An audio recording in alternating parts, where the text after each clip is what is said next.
It's been about a year and a half since we showed anything from The Last of Us Part 2. In that time, we've really been kind of like heads down, quiet, because we want to make sure we have the proper time to do this game justice.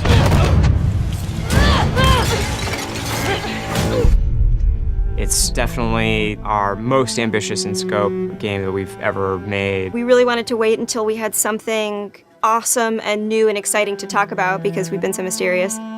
Outbreak Day has always been a way for us to communicate with the fans about The Last of Us. It was like the day the outbreak happened in the fictional world of The Last of Us. And once we had this opportunity to line everything up for Outbreak Day, or in this case, kind of an Outbreak Week, we decided to put out a story trailer with the date of when the game's coming out, and then show the press actual gameplay, let them get hands-on with the game. We're always trying to strike a balance of getting people excited for this game, show them a bit more of a glimpse of the themes this game is about, the cycle of violence, this idea of how far would you go to exact revenge to bring justice to the people you love. And then we also show that Joel is back and you get to see him for the first time. What the hell are you doing here? You think I'd let you do this on your own? So we're coming into that first demo in wintertime where snow covers much of the ground, much of the buildings, all the surrounding areas. We see what's life like 25 years after a pandemic has wiped out most of mankind. We pick up Ellie, who was 14 in the first game, is now 19.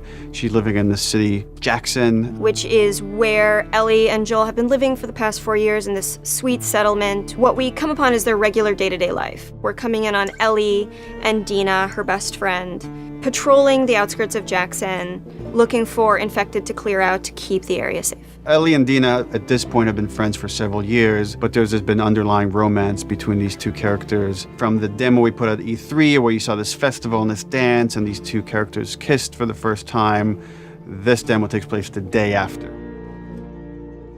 And then over the course of the level, they encounter some truly dangerous things. We wanted, just across the board, to make the enemies more threatening, to raise the tension that we started establishing with the first game. So that means the infected, even the lowest class, the runners, are more dangerous. Something that was really important to us was empowering all of our characters, right, and making them all equal. Ellie, as we saw in the first game, is incredibly capable, but this is a world where you need to be capable to survive, and we wanted to empower everybody. And the way that reflects in combat is, Dina is way more effective. So when we have Dina going out, while she may seem the less hardened character, she knows how to use a gun, she knows how to stealth, she knows how to kill a clicker as well as Ellie.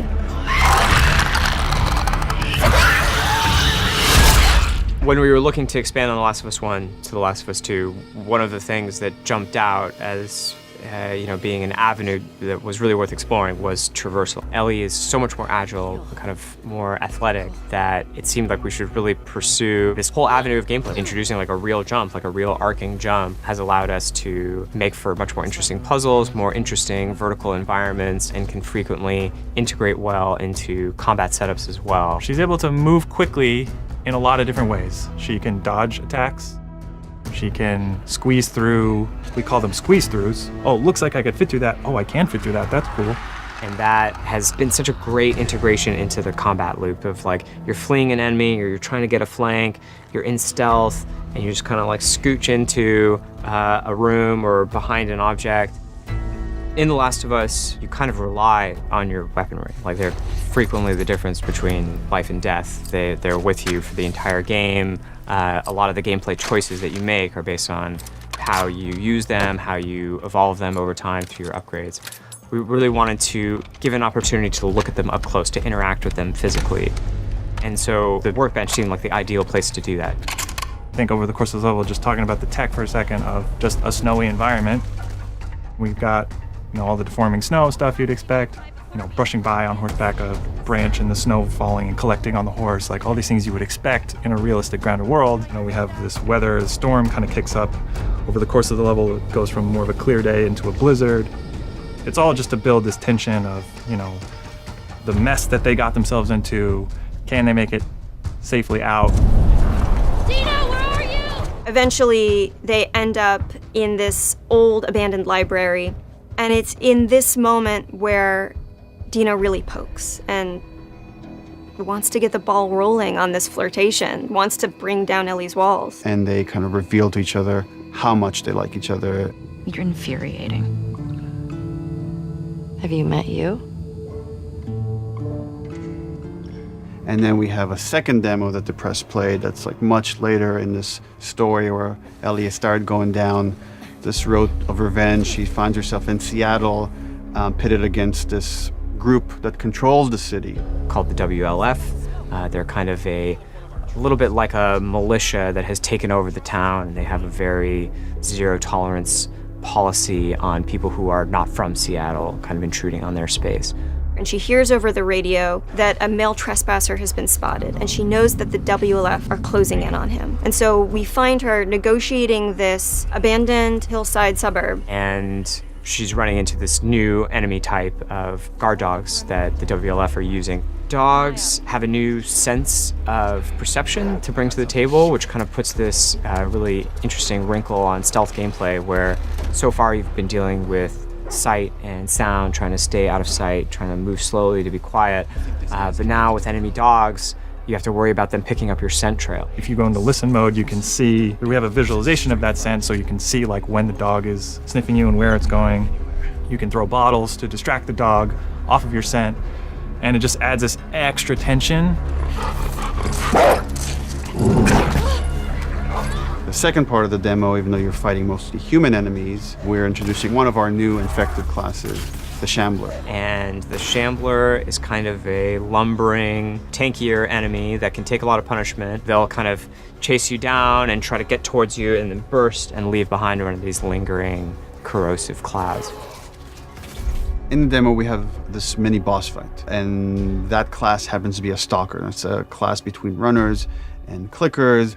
It's a class that can hide and run away, and we wanted to do a lot more with them in this game. And because we have this evade mechanic, you can kind of go toe-to-toe with someone, and we can have these boss fights that we weren't able to have before. So you guys can go back and forth and exchange combos and evade each other and slam each other onto like desks, and we can now render all these physics objects, and it's all done in service of just grounding you more in this world, making you more immersed in this fight and feel like Ellie is barely surviving by the edge of her abilities.